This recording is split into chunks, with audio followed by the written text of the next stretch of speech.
Today, we are looking at the second stage of this journey of influence. And I have a little story. It's all about liking. So I was on a coach. This is probably 10 more years ago, and I was traveling somewhere, can't remember where. And I was sitting talking to this guy next to me, and we had a nice conversation. We were talking about life, and I think where we were different going. And I don't remember what we were talking about. It was an enjoyable conversation. Probably an hour or more on this coach, and I was due to get off at some point prior to this guy. And at some point I mentioned that I was in business and I used the phone, and I had, and he said that he could offer or provide phone services, and we never really explored what that meant. We didn't do too much about it because I didn't think it was appropriate at the time. We were talking about life and other things. And when I got to get up, this, as I said, this was a nice, enjoyable conversation. When I got to get up to get my bag to get off this coach, he looked up at me and said, "Do get in touch about the phone system," whatever he said. "It'll be really good." And then he licked his lips. And it was at that moment that I had this strangest feeling that I was the gazelle standing before the lion who was about to have lunch.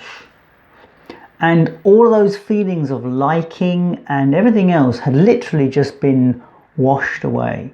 So here's the question for you. Of course, I never went back to the guy. Here's the question for you. Do you buy stuff from people that you don't like? And I would pretty much say the answer is no. Most people make decisions based on liking.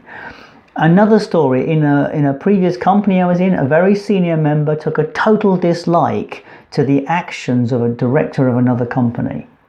And he actively got the buying team to outsource, to resource the products away from this company purely and simply based on one decision.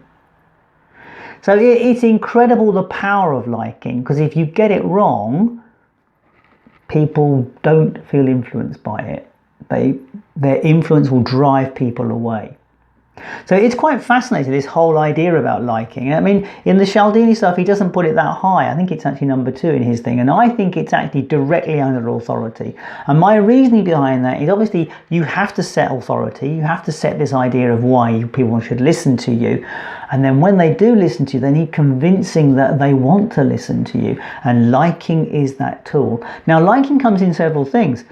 If you see friends like this person, then suddenly you've got this other reason for liking. So it's no surprise that likes get used in social media, and this is one of the reasons why they're there. We like something, and someone liking something influences other people to like or to listen. So that is the power of liking.